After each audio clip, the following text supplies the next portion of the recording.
Bienvenidos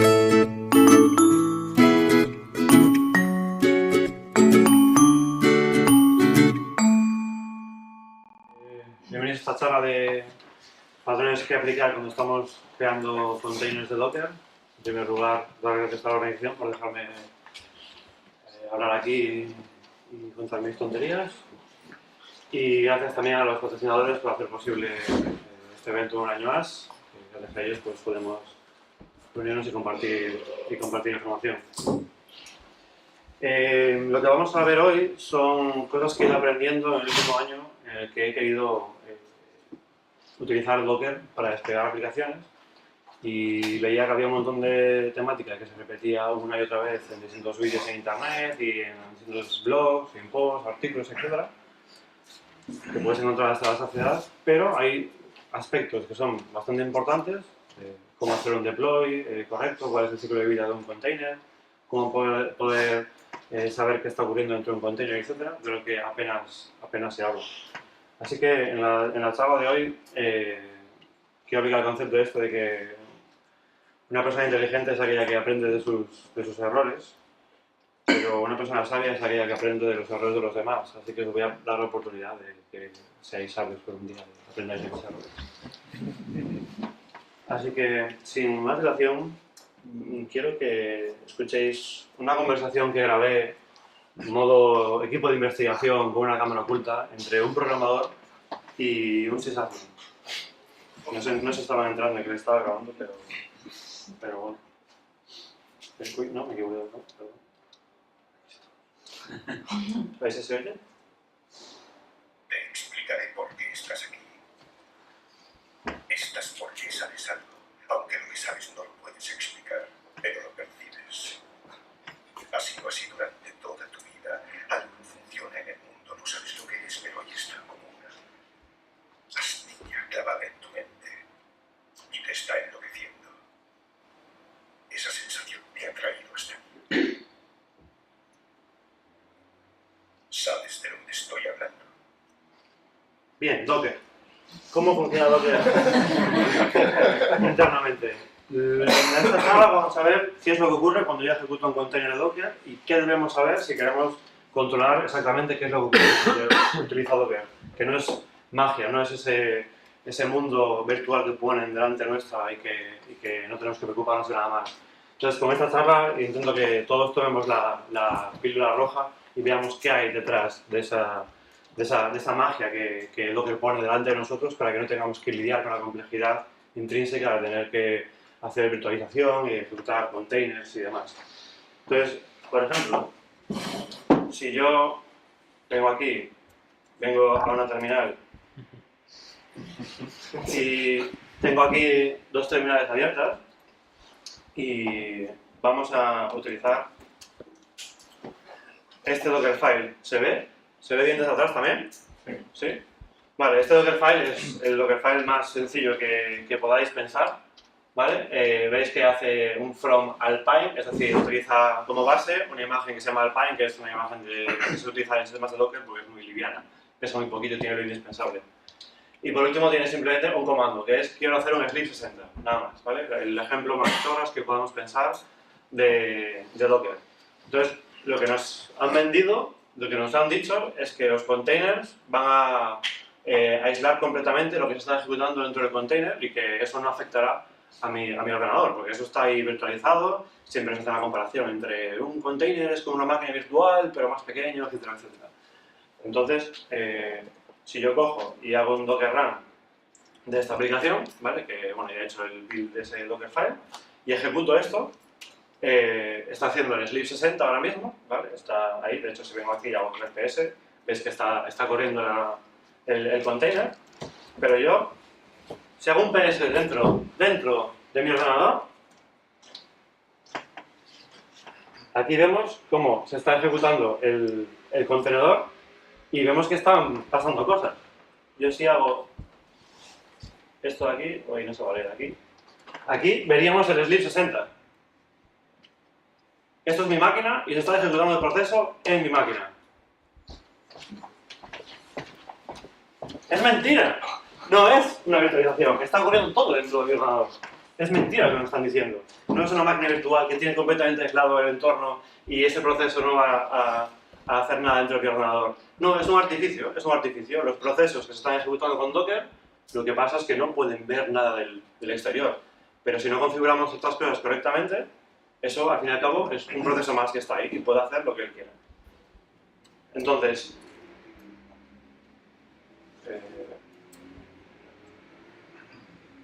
tenemos que saber qué está ocurriendo detrás de esa API bonita que nos pone Docker, que es el cliente, hacer Docker Run, Docker Build, etcétera, etcétera.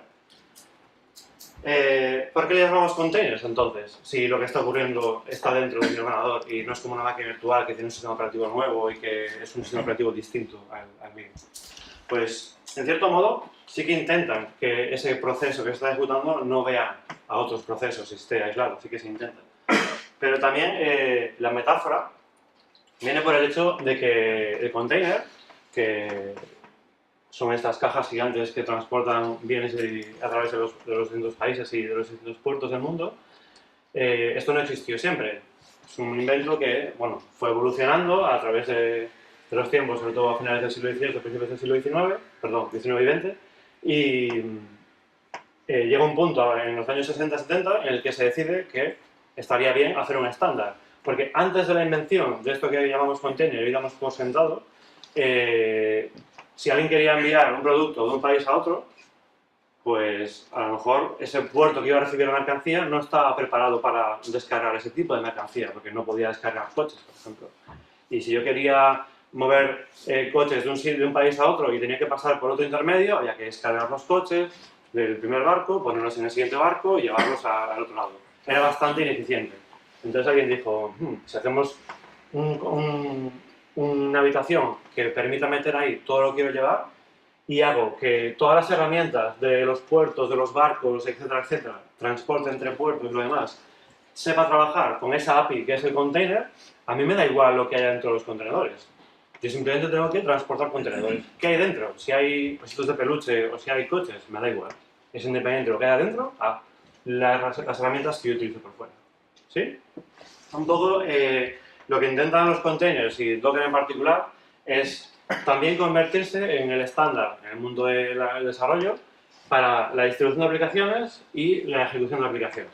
Digamos que tiene esas dos patas. No solo sirve para ejecutar cosas, que es lo que más habitualmente utilizamos, sino que también sirve como mecanismo de distribución para pasar aplicaciones de un entorno de desarrollo, por ejemplo, a un entorno de producción. ¿Sí? Podemos empaquetar nuestra aplicación en una imagen de Docker, en un container, e ir promocionándolo de entorno de desarrollo, a la preproducción, a la producción, etc. ¿Sí? Las dos patas que tienen los containers. Vale, la charla vamos a centrarnos en estas dos patas aquí y qué cosas he ido aprendiendo que creo que son importantes cuando estamos distribuyendo containers y cuando estamos ejecutándolos. Primero vamos a la distribución de esas imágenes. Cuando queremos empaquetar una aplicación, sea con containers o sea con otro sistema, esto llevamos haciéndolo durante muchos años. No es un problema nuevo que sea intrínseco a los containers. Esto lleva pasando desde que el mundo es mundo. Y antiguamente teníamos, por ejemplo, empaquetado de sistemas, que podíamos empaquetar una máquina virtual para, oye, toma, este es el entorno de desarrollo. Y le pasábamos por un USB el fichero .iso a un compañero, o en Amazon creábamos una AMI, pues una virtual machine, para tener ahí el estado de la aplicación, que podíamos pasar de una cuenta a otra si queríamos pasar la AMI de la cuenta de preproducción a la cuenta de producción, por ejemplo. Esta es una forma que teníamos de empaquetar sistemas.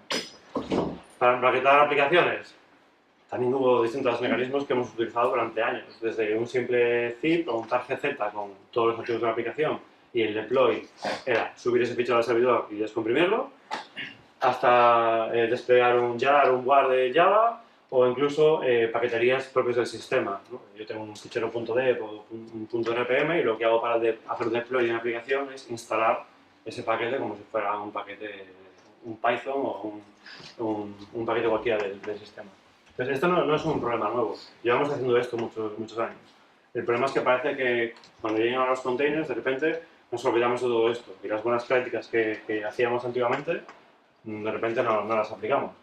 Entonces, las imágenes de los containers, pues, dentro de este mundo tenemos imágenes y containers.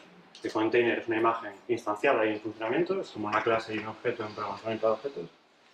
Pues lo que intenta solventar es las dos vertientes, el empaquetamiento de sistemas, porque permiten que una imagen de Docker tenga paquetes instalados, ficheros en el disco, etc. Eso sería el sistema.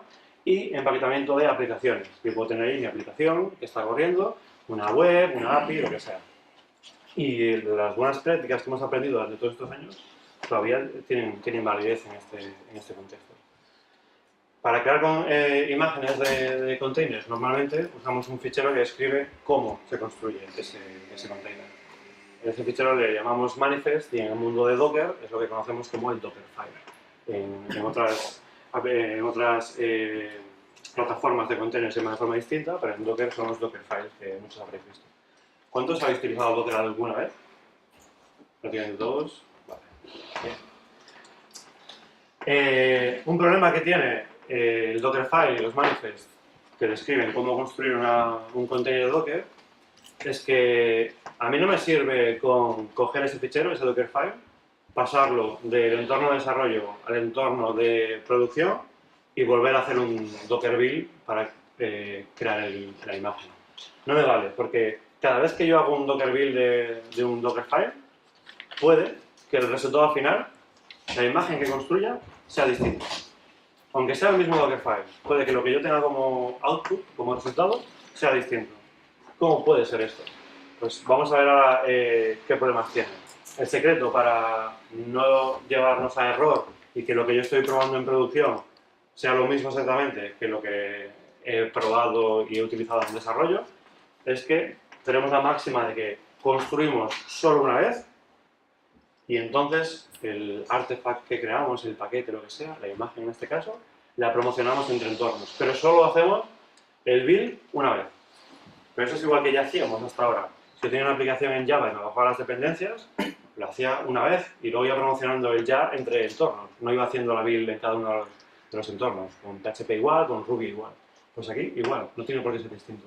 No me sirve solo con el manifiesto. ¿Qué problemas tiene el Dockerfile, el manifiesto? Pues, bueno, antes una cita que me gusta mucho de Khaled Raslow que dice que la diferencia entre cómo algo funciona en producción y cómo yo creo que funciona es lo que nos lleva a perder un montón de tiempo en debugar cuando algo está ocurriendo. Porque tenemos asumimos ciertas cosas que no se cumplen. Entonces necesito saber siempre exactamente cómo funciona lo que hay en producción. Aunque tenga un bug, yo sé lo que está corriendo en producción. Si no, puede que tengamos en producción algo que no es lo que habíamos esperado. ¿Sí? Dado un container que está ejecutándose, sea en el entorno que sea, yo tengo que ser capaz de responder a estas tres preguntas de aquí. ¿Cuál es el sistema operativo que hay de base que he utilizado? Porque puede variar en cómo se comporta el container. ¿Qué paquetes hay instalados en ese sistema operativo? Porque eso puede que se comporte de forma muy distinta, las versiones, etcétera, etcétera. Y por último, mi aplicación, ¿qué aplicación está corriendo dentro de este container? Y si me dices que la aplicación es la del catálogo de productos, ¿qué versión de esa aplicación? ¿Sí? Yo tengo que ser capaz de responder a estas tres preguntas y quiero poder debugar en condiciones. Si no, es bastante difícil. Entonces vamos a ir una por una viendo cómo podemos mejorar esto a lo que se suele ver en Internet. Primero es, ¿cuál es el sistema operativo que hay corriendo? Fácil, ¿no? Decíamos, el sistema operativo pues, es Alpine. Pero la siguiente pregunta sería, ¿qué Alpine? Hay muchas versiones de Alpine. Si yo lo dejo así, lo que Docker va a hacer será coger la última versión de Alpine, que no tiene por qué ser la última siquiera. Cogerá una etiqueta mágica instalada con unicornios y arcoíris que se llama latest, que puede ser cualquier cosa. Y no tengo ni idea de cuando yo hago un Docker build, qué Alpine voy a utilizar. No tengo ni idea. Ni idea. ¿Cómo puedo mejorar esto? Poniéndole una versión ahí. ¿Problema solventado? No, realmente no. Esto me ayuda un poco más, porque, vale, ahora sé que cogerá la versión 3.4. Pero a diferencia de lo que estamos acostumbrados con librerías a la hora de programar, librerías de Java, de PHP, de Ruby, lo que sea, las versiones de los sistemas operativos suelen estar en constante desarrollo. Entonces, aunque yo utilice la versión 3.4 de Alpine hoy, Docker permite que esas etiquetas se sobrescriban. Entonces, aunque yo lo utilice hoy, dentro de 2 semanas lo más probable es que esa versión 3.4 no sea la misma. Sea muy parecida porque al final confiamos en la gente que hace sistemas operativos, de que no va a hacer un cambio muy gordo y romperme todo. Pero no es exactamente lo mismo que tenía yo.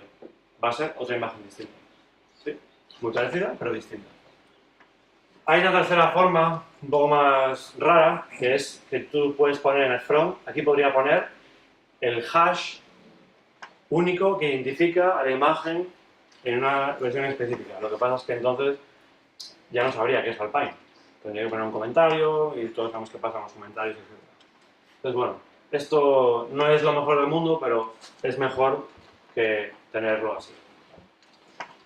La siguiente pregunta que teníamos era ¿qué paquetes he instalado dentro del sistema operativo? ¿Cómo puedo saber qué he instalado ahí dentro?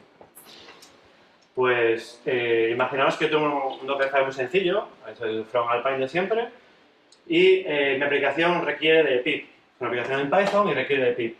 Vale, pues yo instalo el paquete de pip. Si no habéis utilizado nunca Alpine, el apk-add es como hacer un apt-get install o un u install. ¿Vale? Instalo pip, pero lo mismo, ¿qué pip estoy instalando? No sé qué versión es, hay que coger la última. La última versión hoy puede que no sea la misma en un mes. Puedo solventarlo especificando exactamente cuál es la versión que quiero. Aquí sí que es cierto que normalmente la gente que se encarga de hacer librerías suele respetar el semantic versioning y no suele sobreescribir etiquetas. ¿Vale? Entonces, si yo digo que quiero la 8.1.2 release candidate 0, lo normal sería que esa versión no se sobreescribiera, fuese siempre la misma a lo largo del tiempo y hasta el infinito más allá. ¿Sí? Entonces puedo estar más seguro de que eso nunca va a cambiar. Así que de esta forma solventamos el problema. La última, y es la más interesante de todas, es para un container, qué aplicación está corriendo en ese container y qué versión de la aplicación está corriendo dentro de ese container. Imaginaos el mismo Dockerfile, pero ahora mi aplicación ya no es el Knock Knock Neo, sino que lo que estoy haciendo es copiar una aplicación, es una aplicación en Python que hace Hello World, y la copio para luego ejecutarla, ¿no? Y requería pip. Vale, yo estoy copiando este fichero. Aquí no puedo poner como aquí qué versión exacta de mi aplicación quiero hacer. De hecho, si intentara hacer algo parecido, tendría que a cada commit que yo haga cambiar también el Dockerfile, lo que sería un coñazo y un engorro. Entonces, ¿cómo puedo luego responder a la pregunta de, dado un container, qué versión de mi aplicación está corriendo en un momento dado? En vez de ponerlo aquí, vamos a buscar una alternativa que nos permita responder también a esa pregunta. La alternativa es utilizar metainformación, que podemos meter a los containers, que prácticamente nadie lo utiliza. La metadata de los containers son una especie de etiquetas que yo puedo ponerle con valores que yo quiera. Entonces, ese es el mismo Dockerfile, pero con etiquetas añadidas. Vamos a ir por partes, ¿vale? Las partes que están sin cuadrados es lo que ya visteis antes. Si venimos primero aquí abajo, vamos a explorar lo de arriba primero, vamos a lo de abajo. Una forma de añadir etiquetas a una imagen es de esa forma, con la palabra clave label, poniendo el nombre de la etiqueta que yo quiero ponerle y el valor. ¿Sí? Y puedo poner tantas etiquetas como yo quiera. Y el nombre puede ser el que yo quiera también. En este caso estoy creando dos etiquetas. Una que se llama org.labelSchema vcsref y esta variable. Y aquí otra. Yo puedo poner aquí un valor. Pero puedo llevarlo más allá y decir que cuando alguien haga un Docker build de este Dockerfile, cuando yo quiera construir este artifact, que es mi aplicación, va a necesitar que me pasen dos argumentos. Y la forma de definir argumentos en el Dockerfile es de esta manera. Esto te va a exigir que cuando yo haga un Docker build, le tenga que pasar esos dos argumentos ahí. Y yo quiero que esos dos argumentos sean genéricos, porque lo que voy a guardar aquí va a ser el hash de Git en el que yo estaba en el repositorio cuando hice el Docker build. Si luego más adelante yo quiero poder responder a la pregunta de cuál es la versión de una aplicación que está corriendo en este container, simplemente tengo que ver cuál es el label cuál es el valor de este label y sabré cuál es el commit exacto de ese repo de Git. Y podré ver en GitHub o en GitLab o donde tengáis, podré ver exactamente cuál era el código de la aplicación en ese momento. Además, pues me interesa poner más metainformación. Puedo poner, por ejemplo, en qué fecha se ha hecho esta build. Y puedo añadir todas las etiquetas que yo quiera. Esto no tiene límite. Y esto me va a permitir responder a todas esas preguntas que me ayudarán a debugar cuando algo vaya mal. Una pregunta que os podéis estar haciendo es ¿por qué te complicas la vida con estos nombres, estos choritos aquí de nombre para Lego? Pues esto viene de una iniciativa que, bueno, como dice las slides, todavía era una iniciativa, ahora ya está consolidada y aprobada, que era un estándar a la hora de poner etiquetas en las imágenes de Docker. De esa forma, cuando yo esté ejecutando un container de PostgreSQL o un container de Nginx o uno que ha hecho mi empresa o uno que ha hecho tu empresa, todos utilizaremos los mismos labels y sabremos entender qué está ocurriendo ahí dentro. Esta iniciativa, ya os digo, cuando hice esto era un draft en Google Docs con ideas de la gente, ahora ya está aprobado y tiene unos nombres estándar para las etiquetas. Es la misma gente de esta web de aquí que lo que hacen es tú pones aquí el username y nombre de tu imagen en Docker Hub y además de ponerte los layers del file system en tu imagen de Docker, son capaces de extraer información de los labels que has definido con ese estándar. Entonces, por ejemplo, pues te ponen un link a el Git en GitHub, al commit en GitHub de ese commit en particular. ¿Sí? Entonces, es capaz de extraer esa información y darte links útiles para ver mejor el contenido de ese container. Bien, aquí tenemos otra vez el Dockerfile que decíamos antes. Si veis es lo mismo que teníamos, pero con los argumentos y con los labels. ¿Y cómo construyo yo esa imagen una vez que le he añadido esos argumentos?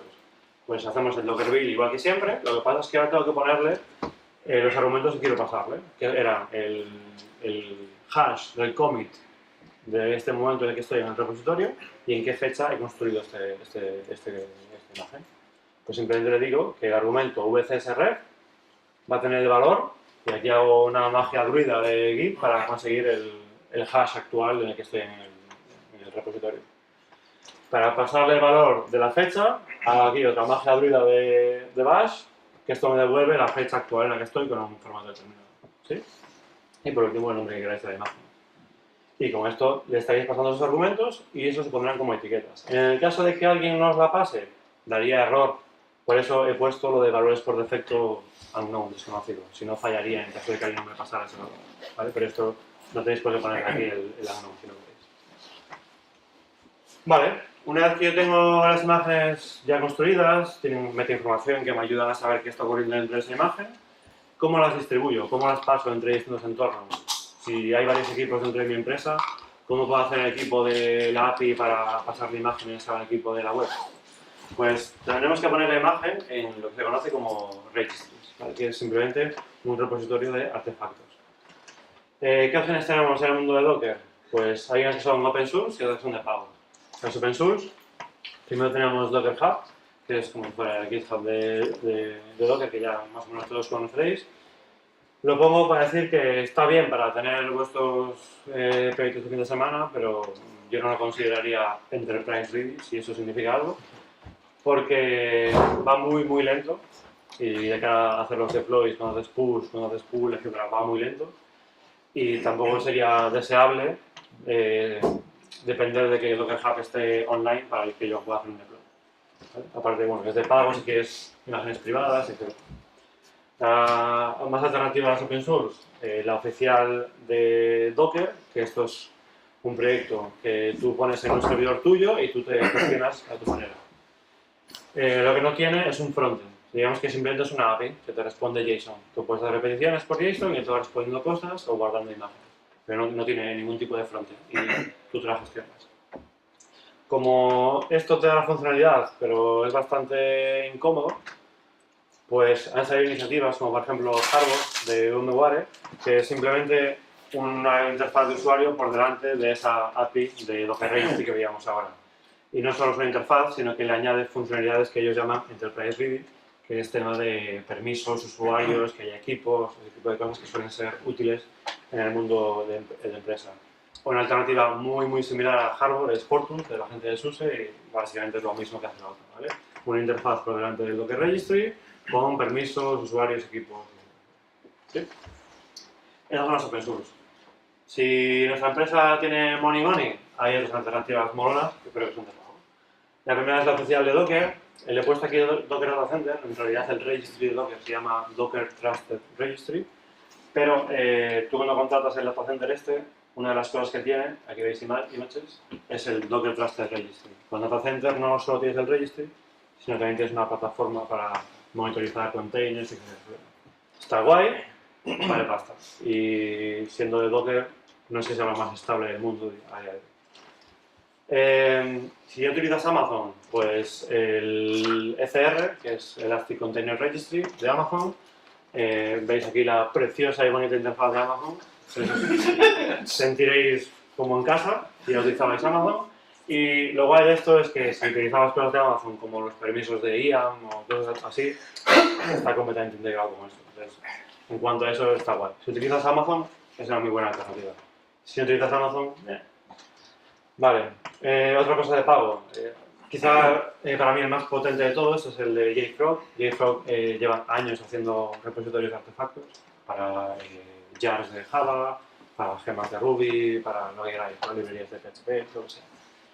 Y desde hace un año o así, o más incluso, tienen soporte para imágenes de Docker.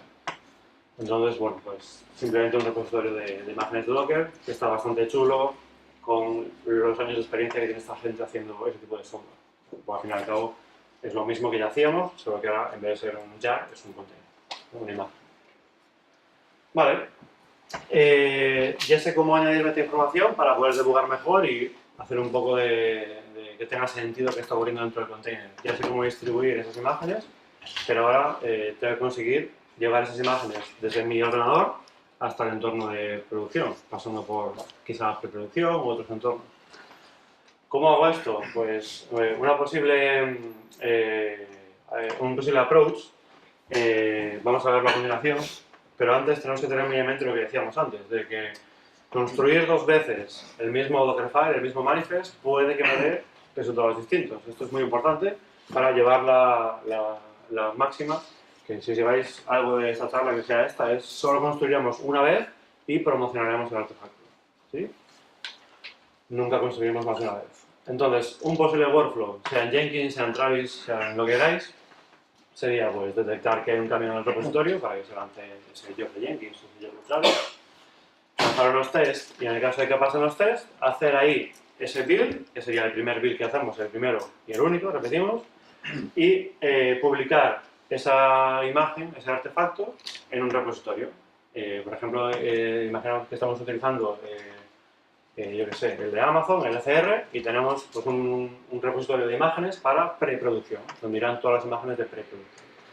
Pues hacemos el push a ese repositorio y ya está nuestra imagen ahí disponible. Hacemos el deploy de esa imagen en el entorno de preproducción, que tiene acceso al repositorio de preproducción.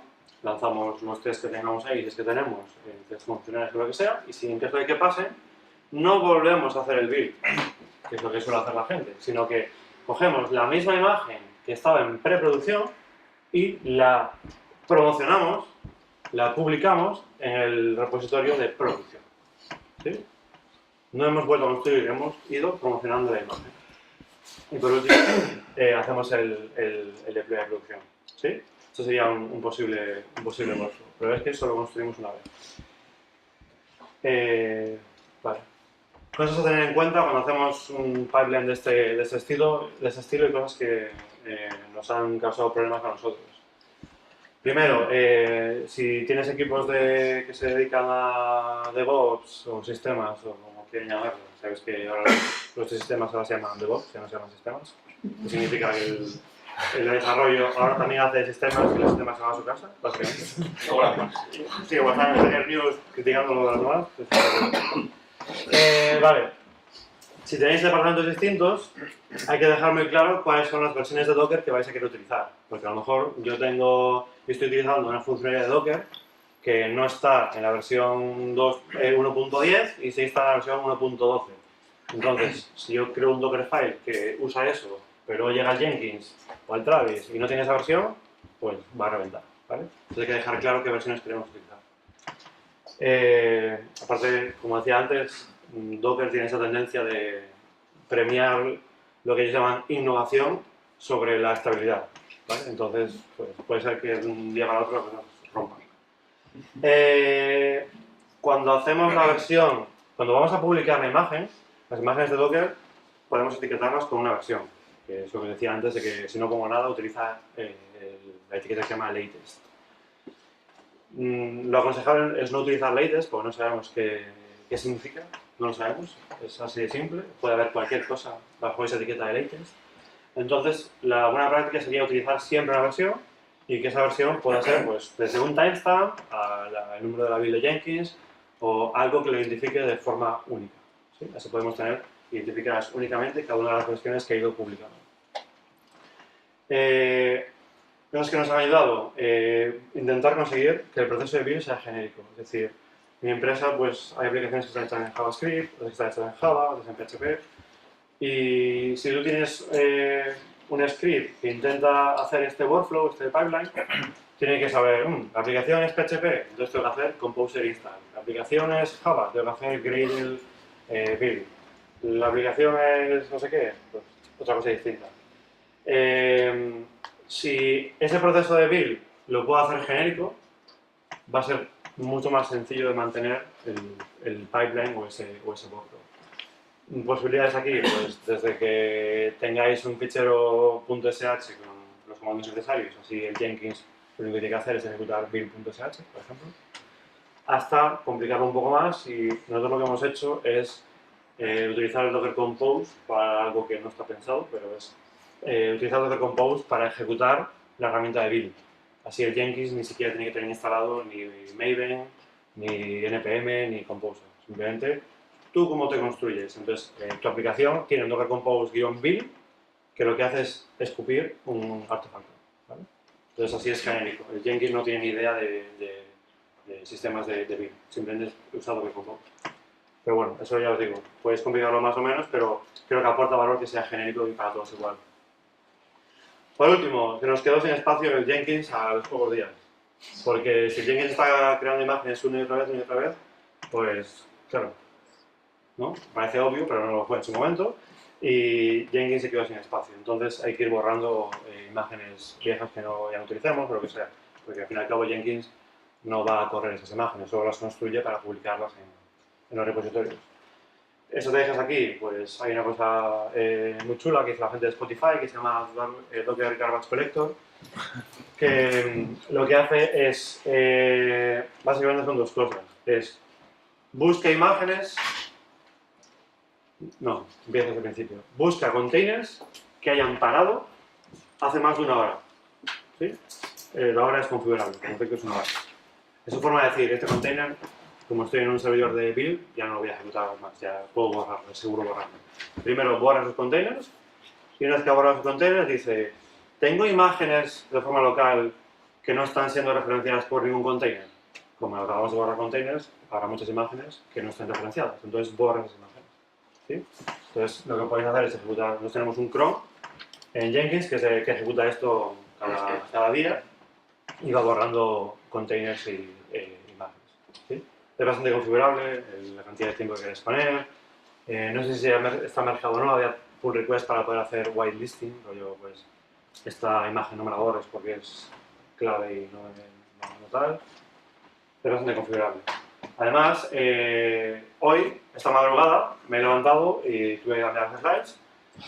Dos veces, luego os explicaré otra, pero esta es porque esta madrugada, bueno, justo he tapado la fecha, ¿vale? Pero resume esta madrugada, Docker ha puesto un comando nuevo, varios comandos nuevos de hecho, uno de ellos será el Docker Object Prune, no sé cómo se pronuncia, y lo que hará será borrar containers que estén parados o imágenes que no estén referenciadas en ningún container, o incluso volúmenes que no estén referenciados por ningún container. Que a día de hoy este no hace nada con volúmenes, así que una opción sería primero ejecutar este y luego ejecutar este y borras todo. ¿Vale? Para un servidor de integración continua, bueno, útil. ¿Sí? Vale, hemos visto ya bastante sobre imágenes, cómo construir imágenes, cómo distribuir imágenes, etc. La otra parte que decíamos era, primero, distribución de aplicaciones, segundo, ejecución de aplicaciones. ¿Sí? Hay un poco de cosas importantes de las que no se habla lo suficiente en internet sobre cómo ejecutar containers. He elegido una de ellas ir a fondo de ella, ¿vale? Hay más cosas. Bueno, espero que os sea interesante. Cuando hablamos de containers, esta slide la veréis en todas las intros a Docker. Docker es una plataforma que es como una máquina virtual, pero más ligera, porque ¿verdad? Bullshit, ¿vale? No es una máquina virtual. Como vemos al principio, los procesos corren en mi máquina. Son procesos locales. Entonces, cuando vemos containers que están ejecutándose, yo tengo que pensar en ellos como si fueran procesos de Unix normal y corriente. Si quiero razonar sobre cómo funciona un container, tengo que razonar igual que razono cuando un proceso de Unix se está ejecutando. De hecho, en la documentación de Docker, en la documentación oficial, aquí te recomienda, además, que intentes ejecutar solo un proceso por container, ¿vale? Que no tengas un container que tiene MySQL, Java, Redis y no sé qué más, ¿vale? No, sino que tengas un container para MySQL, otro para Java, otro para... Esto tiene algunas ventajas, ¿no? Que si algo va mal dentro del container es mucho más fácil si solo estás ejecutando Java que si tiene un montón de cosas. Cuando yo voy a levantar ese container, tengo que exponer los puertos, por ejemplo, o montar volúmenes. Si estoy corriendo un montón de procesos, bueno, el Docker Run va a ser un chorizo enorme y complicado de hacer. Si estoy corriendo distintos procesos, cuando yo haga Docker Logs, por ejemplo, los logs, cada uno tendrá un formato determinado. Si quiero enviar esos logs a algún sitio y pasear y tal, también me lo está complicando un poco la vida. Y además, por último, que es otro tema interesante que me gustaría ir, pero no tengo tiempo para más, es el tema de compartir recursos. Si yo tengo un proceso de MySQL que requiere mucho RAM y un proceso de Java que requiere mucha CPU y los pongo en el mismo container, fuck me, ese container requiere de todo. Sin embargo, si son dos containers, puedo decirle, el container que tiene Java y requiere mucha CPU, le doy más ciclos de CPU. El container de MySQL que requiere más memoria, le doy más memoria. Puedo hacerlo más granular. Si lo pongo todo en el mismo, no. Entonces, si queremos entender cómo funcionan los containers, tenemos que pensar en procesos de Unix. Y los procesos dentro también del container se inician como cualquier proceso fuera del container, no hay variación. Entonces, podemos decir que el ciclo de vida de los containers y de los procesos dentro del container funciona igual que cualquier proceso de Unix. Entonces, vamos a ver cómo se inician los procesos y cómo se paran, que eso es lo más importante. Entonces, vamos a refrescar un poco la memoria de ese ciclo de informática, esa carrera de informática que hicisteis hace 30 años y que no nos acordamos de cómo funcionan los procesos. Vamos a hacer un repaso rápido. El chiste, por favor. Cuando ejecutamos un container, se crean una serie de procesos, ¿sí? Y esos procesos, primero se crea uno que es especial, que se llama el proceso init o el PID1, que es el que va a controlar a todos los demás. Y ese se encarga de generar el resto de procesos necesarios en una jerarquía así un poco como de árbol. Un ejemplo está aquí. Yo hago un PS para ver los procesos y vemos que el PID1 está aquí, es este init, y es el encargado, es el padre tanto de este como de estos de aquí. ¿Sí? Y este de aquí, que es el 205, que es hijo del 1, pues a su vez ha creado otros procesos hijos, que son estos de aquí, que como padre tienen este. Ves que aquí está la jerarquía esa en forma de árbol. Así como funciona Unix y dentro de Docker es exactamente igual. Lo importante de esta tablita es que cada proceso tiene siempre un proceso padre, excepto el proceso init, ese PID1 que es especial y no tiene padre, porque es el primero de todos, pero el resto sí los tiene. Y otra cosa importante es que cuando un proceso muere o se para, pasa algo con ese proceso, hay una tabla de procesos en el sistema que mantiene qué procesos se están ejecutando y cuando un proceso muere no se quita de esa tabla. Ese proceso queda ahí. Queda ahí en un estado que conocemos como zombie. ¿Por qué queda ahí? Os estaréis preguntando. Pues queda ahí para que el padre que ha creado ese proceso pueda luego preguntarle a la tabla, oye, este hijo que le dije que fuera a recoger patatas, ¿ha sido capaz de hacerlo bien o no? Entonces, la tabla de procesos le dice, sí, el código de estado es un 0, ha conseguido hacer la compra correctamente. O le dice, no, el código de estado de salida de ese proceso es 137, alguien lo ha matado por el camino, hay una señora de sueldo, una de algo. Entonces, hasta que el padre no pregunta qué ha pasado con su hijo, ese proceso no se quita de la lista de procesos. ¿Sí? A este mecanismo, digamos, se le llama ripping. Y eso es así como funciona el Unix por dentro. Otra cosa que hace de forma especial el proceso init, el PIZ1, es que cuando un proceso muere y tenía procesos hijos asociados, ¿qué pasa con esos hijos? Nadie va a preguntar por ellos qué ha pasado con ellos, se quedan ahí huérfanos para siempre. Pues no, el proceso init, el PIZ1, adopta a los procesos huérfanos para poder hacer la pregunta de, oye, ¿qué ha pasado contigo? Y así quitarlo de la tabla de procesos. ¿Sí? Si no, quedarían como zombies para siempre en la tabla de procesos. ¿Sí? Ya sabemos Kung Fu. Recordamos cómo funciona el tema de procesos en Unix. ¿Sí? Vale. ¿Por qué os explico todo esto? Me estaréis preguntando. Cuando yo estoy ejecutando un proceso dentro de un container, si el proceso está ejecutándose como PIZ1, pues él no sabe nada sobre ripping, sobre adopción de huérfanos, etcétera, etcétera. Yo cuando programo una aplicación en Java no me preocupo de todo esto, siempre espero que va a haber otro PIZ1 encargado por mí. Sin embargo, cuando yo ejecuto con Docker, podría darse el caso de que mi proceso, ese Java que estoy ejecutando, eso que es en PHP y ese Apache, sea el PIZ1. Entonces, en ese caso, nadie estaría adoptando procesos mismos ni limpiando procesos de la tabla de procesos. Quedarían ahí apilándose en la tabla de procesos como zombies. Una posible solución a esta es utilizar Bash para ejecutar mis procesos. Esto es curioso porque yo empecé a ver un patrón y era que de repente había más containers y más proyectos y más gente que para ejecutar su comando, el Apache o su aplicación Java o su aplicación Python o lo que fuera, no hacía Python tal o Java menos Java tal, sino que hacía bin sh no sé qué, y no sabía a qué venía esto, porque la gente utilizaba shell. Y es porque cuando yo uso Bash, Bash sí sabe adoptar huérfanos y hacer el ripping, ¿vale? Entonces, utilizando Bash me solventa este problema, por eso la gente utiliza Bash para ejecutar sus procesos dentro de Docker. Problema más gordo todavía, que es lo que os vengo a explicar, de que creo que la gente no habla de esto y me parece súper importante, es que Bash no gestiona señales de Unix. Bash no se entera de las señales de Unix. ¿Y diréis, por qué es importante esto?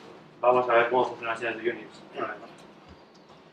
Una señal es una notificación que le enviamos a un proceso de Unix para decirle, hey, ha pasado esto, que lo sepas. Y ese proceso puede tener una serie de handlers para hacer algo cuando esas señales llegan, como una especie de event dispatcher en programación. Hay muchos tipos de señales, pero los más comunes, los que más vemos, son estas tres de aquí. SIGINT es cuando yo hago control C en un proceso y ese proceso muere. El SIGTERM es cuando yo le digo, oye proceso, ¿podrías por favor parar? Entonces él hace sus cosas, tal, recoge y se va. El SIGKILL es, mira, más inflar las narices, muere, y le pego un tiro y muere. El proceso no ha tenido tiempo de hacer nada y me lo he cargado.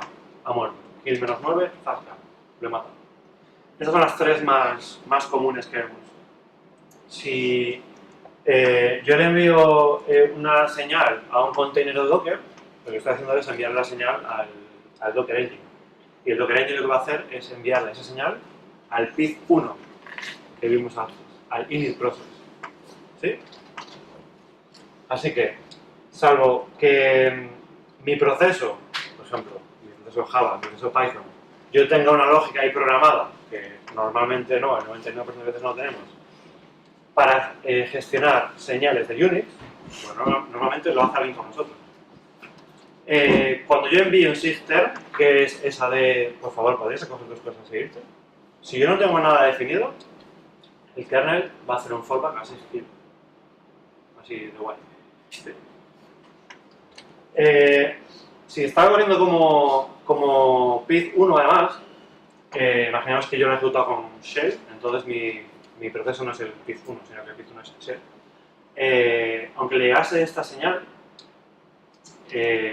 perdón, si mi proceso es el PIZ1, aunque yo le envíe esta señal, en el caso del PIZ1 es especial y no va a hacer un fallback como los demás. Yo decía aquí que si no tengo ningún handler, él hace un SIGKILL. Claro, no tengo handler para SIGTERM, lo mato.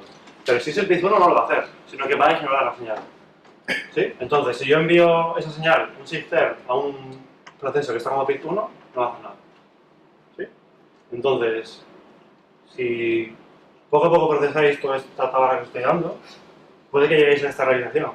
Si habéis utilizado Docker lo suficiente, os habrá pasado esto de pero a veces hago un docker stop y el container tarda como 10 segundos en parar.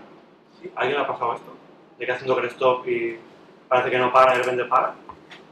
Es por esto. Porque Docker, cuando tú haces docker stop, lo que está haciendo es enviar un shifter de, oye, por favor, container, ¿podrías coger y irte? Pero el container no se entera. El container no se entera, porque está a lo mejor corriendo con shell. Entonces Docker, cuando pasan 10 segundos, es el tiempo que tenéis que esperar, cuando pasan 10 segundos, Docker dice, mira tío, me he cansado, lo mato y se lo carga. ¿Sí? Muchas veces también os habrá pasado. Tenéis un container corriendo, lo tenéis ahí delante, hacéis control C y no sale. Tenéis que hacer un docker kill o un docker stop, matar el proceso porque no para ese container haciendo control C. Es lo mismo, control C envía una señal de Unix que ese container no se está enterando de esa señal. ¿Sí? Lo que decía, por defecto docker stop envía un shifter y espera 10 segundos a que el container pare. Si le ha ignorado porque no se ha enterado, docker le manda un shift y lo mata. ¿Sí? Llevo un rato dándonos la brasa con esto y por fin, es realmente necesario todo esto. Si yo estoy ejecutando Nginx o Apache para, por ejemplo, servir una aplicación en PHP y yo hago un docker stop cuando estoy haciendo un deploy, porque quiero deployar la versión nueva, yo digo, vale, levanto la versión nueva, levanto el container nuevo y al viejo le hago un docker stop, que es la forma de parar el container de forma nice, de forma agradable. Pero es que Nginx requiere un shift quit para hacer el graceful shutdown. Y Apache requiere un set wins para hacer un graceful shutdown. Docker no tiene ni idea de esto. ¿Sí? Incluso si hiciera falta un shifter, dependiendo de cómo yo esté ejecutando, Docker puede ser, como hemos visto, que en vez de enviar un shifter, envíe un shift kill. ¿Sí? ¿Qué quiere decir esto? Que o yo sé lo que estoy haciendo, o estoy matando containers con shift kill a muerte. Si tengo una base de datos, puede ser que esté corrompiendo ficheros de la base de datos. Si estoy haciendo a ficheros del disco, lo mismo. Si tengo un servidor web como estos de aquí, a lo mejor a un usuario le he matado la conexión a mitad de camino. Entonces, es importante saber qué está ocurriendo por debajo, porque los defaults de Docker no nos sirven. ¿Sí? No vale. ¿Qué opciones tenemos para arreglar esto? Pues, para arrancar mis procesos, sea una aplicación de Java, mi Apache, base de datos, lo que sea, yo tengo varias formas de arrancar ese proceso. Tengo sobre todo estas tres. La forma de shell, que es lo que decíamos antes, que habréis visto un montón, de poner bin bash o bin sh en mi proceso. La forma exe, que veremos ahora cuál es. Y la forma de deja que alguien haga esto por ti. Y es utilizar un proceso de init que gestione esto. Lo cojonudo es que la forma de shell y la forma de exe, vosotros diréis, yo creo que, si os pregunto, ¿sabéis qué forma estáis utilizando normalmente para ejecutar vuestros containers? Si con shell o con exe, o no tenéis ni idea. ¿Ni idea? Lo digo porque, interesantemente, si esta palabra, si yo hago un Dockerfile y pongo un entry point así, entry point espacio, comando espacio, parámetro espacio, ¿sabes? Para Docker, yo estoy eligiendo de quiero la forma de shell. Yo no sabía eso. De que yo estaba haciendo una elección ahí bastante importante a la hora de hacer el entry point. Si yo lo pongo de esta manera, estoy diciendo a Docker que quiero que le ponga un bin shell delante. Y en mi proceso será ejecutado de esta forma, bin sh y mi proceso. ¿Qué pasa? Bash va a hacer el tema de huérfanos, bla, bla, bla, pero las señales no se mantendrán nada. Si yo le envío un docker stop, no. Si yo hago el entry point de esta manera, que lo habréis visto entre corchetes, con tal, yo estoy haciendo una elección que es que quiero que utilice la forma exe. What the fuck? ¿Qué tiene que ver esto, sabes? Pues para Docker, yo con esto estoy eligiendo cuál es la manera que quiero de arrancar mi container. En este caso, en el caso del exe, mi proceso, el que yo pongo aquí, va a ser el PID1, va a ser el init process, va a ser el que va a recibir las señales de Unix. Por lo tanto, podré hacer algo con ellas. Problema, que o yo me curro una lógica para adoptar huérfanos, hacer el ripping, bla, bla, bla, bla, o puede ser que tenga unos zombies ahí que se queden para siempre. Tercera forma, usando un proceso de init que se encargue de hacer esto, que es lo que llevábamos haciendo durante años en sistemas Unix. Todos habréis visto pues, systemd o System V o el AppStart, por ejemplo, para arrancar procesos que gestionan ese tipo de servicios. Dentro del mundo de los containers y de Docker, poner systemd o AppStart dentro de un container es super overkill. Son procesos muy grandes para estar dentro de un container, no merecería la pena. Así que la comunidad ha creado una serie de init processes muy pequeñitos que solo hacen esto y nada más. Son muy poquitas líneas de código. Los más famosos son Tiny, que es init al revés y es muy pequeño, y dump init, que es un proceso de init muy choras que simplemente se encarga de hacer el welcome. Vale. ¿Cómo funciona esto? Vamos a verlo en práctica, porque si no, en teoría nos va a explotar la cabeza. Bien, volvemos a la consola. Entonces, yo aquí, vamos a verlo en el vídeo. Vale, veis que tengo este proyecto aquí, tengo varios Dockerfiles, ¿sí? Si imaginamos que empezamos por el shell. El shell lo que nos dice es que yo pongo el entry point así, sin corchetes, sin tal, lo más cómodo que suele hacer la gente. Yo cuando ejecute esto, lo que voy a terminar teniendo es algo tal que así. Hago docker run y dentro del container tendré un bin sh que estará el 1 y esto ejecutará mi aplicación como proceso de Python. ¿Sí? Vamos a ver entonces cómo funciona esto. Yo hago un docker images, antes ya las he construido antes. A ver si se ve mejor. ¿Se lee así con esta letra? Sí. Vale, antes ya las he construido, ahora tengo aquí las distintas opciones. Yo si hago docker run de shell, por ejemplo, esto simplemente mi aplicación va a pintar un mensaje por pantalla cada medio segundo. ¿Vale? Yo si aquí hago docker ps, veis que está corriendo en efecto. ¿Vale? Y yo si ahora hago docker stop de ese proceso, ¿sí? Que está corriendo ahí arriba, ves que este sigue corriendo, nadie lo para. ¿Veis? Ha hecho un docker stop y... Entonces, a los 10 segundos, a Docker se le infla las narices y dice, mira, tronco, voy a tu casa y ya no horas y lo mata. ¿Ves? Lo acaba de matar.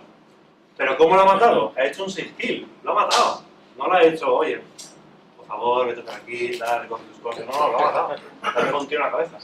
Entonces, si yo estoy con una base de datos o con un servidor web, problema. Problema.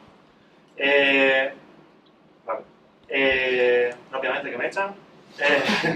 Si yo tengo el exec, ¿vale? Voy a hacer un docker ps. Ves que está corriendo y de hecho yo ahora sí hago docker exec.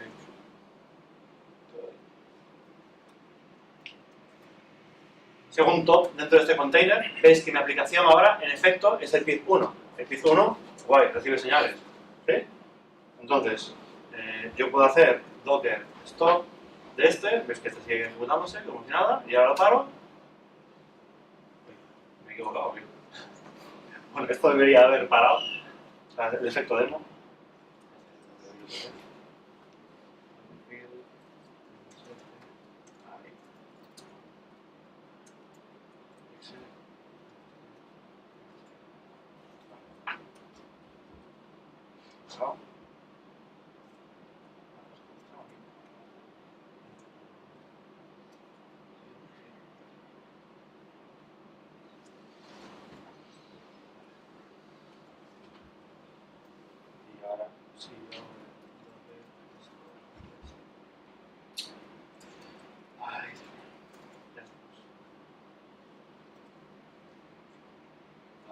¿Por qué? Lo he hecho esta mañana. Vale, bueno, efecto demo. Las señales debería recibirlas. De hecho, si aquí hago el keyword interlude, veis que, bueno, vamos a hacer así. Vamos a hacer aquí el docker run. Si veis que aquí hago el control C, si recibe la señal y si para.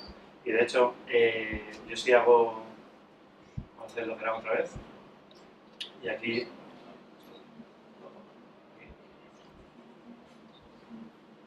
así. Si yo hago docker kill, puedo pasarle la señal que quiero pasarle y le digo shifter a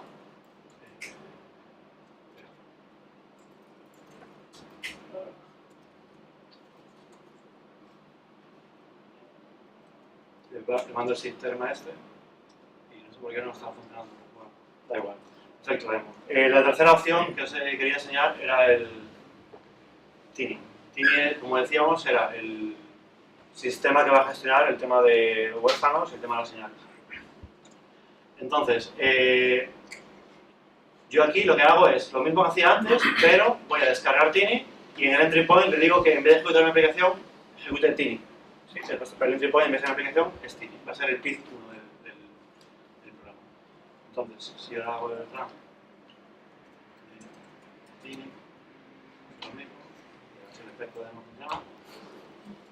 Si hago un doble stop de esto, ahora sí apaga.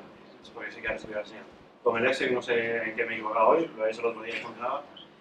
El tema está en que con Tiny podemos aprovecharnos de que hay alguien que se está encargando por nosotros de hacer esto.